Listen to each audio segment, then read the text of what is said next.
Think about the people you enjoy talking to most. They make everyone feel better, a little smarter, a little calmer. Now think about the ones you enjoy talking to least.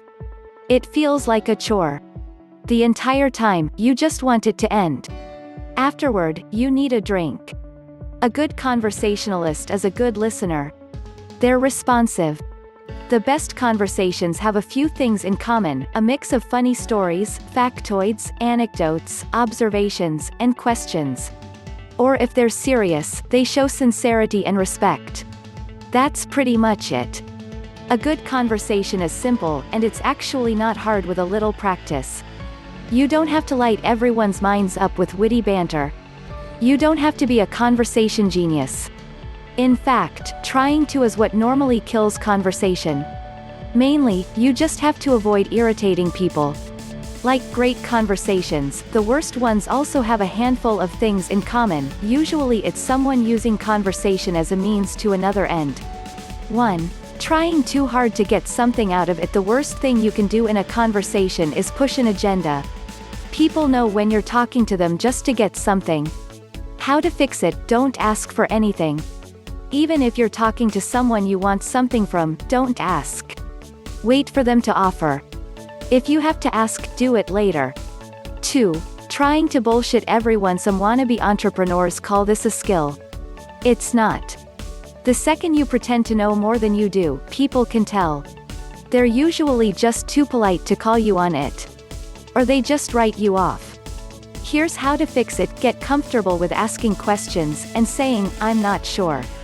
Faking expertise loses way more respect than taking on the role of a novice. Besides, that's how you become an expert in the first place. 3. Making it all about you. A selfish talker will use anything you say as a jumping-off point into their own stories.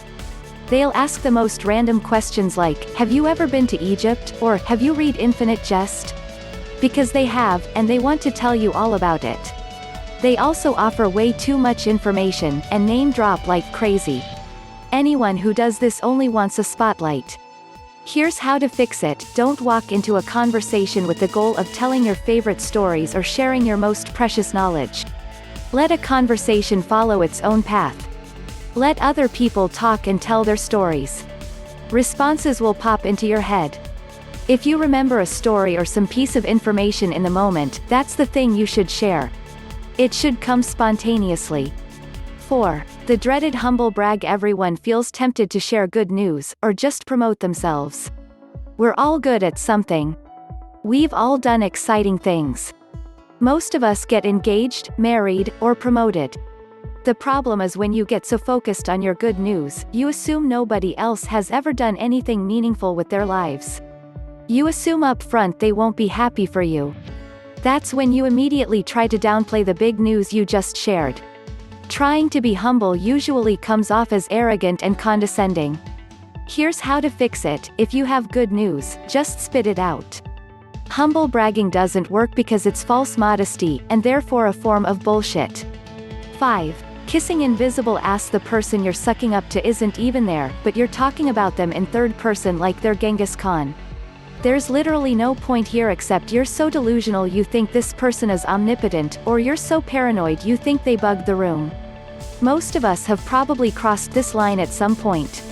Here's how to fix it. If you feel compelled to praise someone, try keeping it under one sentence. Be specific, and use understatement.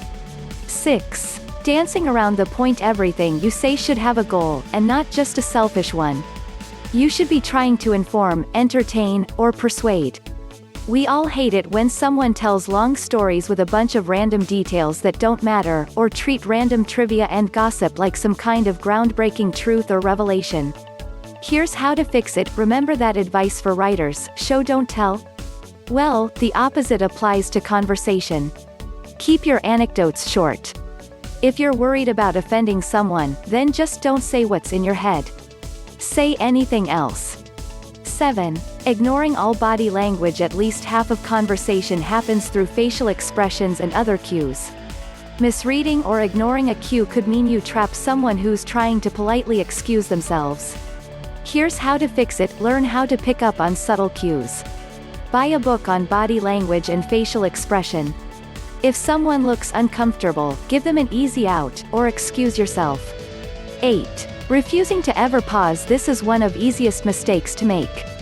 You get carried away with yourself and then don't let up. One idea bleeds into the next. Before you know it, the person standing in front of you has turned to stone. Here's how to fix it. Actually pause. Take a breath every now and then. See point number 7. If someone opens their mouth, and you've been talking a lot, then wrap up your story and let them interject something. Practice asking more questions. Actually wait for an answer. Stop trying so hard to fill all the little gaps. 9. Pointing out the super obvious. We all know that one guy who can't seem to stop talking. Instead of coming up with new topics, though, he'll fixate on something like the temperature. He'll even turn political debates into the simplest black and white issues, something you really can't discuss. You find yourself saying things to them like, "Yeah, the impeachment really is nuts, Bob." How to fix it? If you can't think of anything to say, then just stay quiet and listen. Trying too hard is what kills a conversation. State the super obvious to yourself inside your head. Wait for something with a little more depth. Get comfortable with silence. 10. Forcing advice on someone. When someone's venting, they usually don't want advice. There's a good chance they've already tried what you're about to suggest anyway. It's even worse when someone pretends to know every detail about your situation, or trivializes it by saying something like, "All you have to do is." How to fix it? Just listen and prompt them for details. If you have a suggestion, then preface it by saying, "Have you tried X?" Wait for them to actually ask for advice, or say something like, "I just don't know what to do." If you really want to help someone having a rough time, then offer to talk to them more about it later. Be modest. Say something like, "I've been through something similar, and I'd be happy to tell you what worked for me." That last part is crucial. It's what worked for you. Conversation isn't that hard. All you have to do for a good conversation is show up and let go. Ask simple questions. Weekend plans. Hobbies. Books or articles they've read. Places they've been. Old jobs. What's their favorite drink? It's not the first question you ask, it's the follow-ups, the 5 W's: who, what, when, where, why. Get the other person to expand and elaborate. Why is it their favorite drink? When they did first try it. Then you tell them your favorite drink. Before you know it, you've learned a lot about someone in just an hour, more than you thought possible.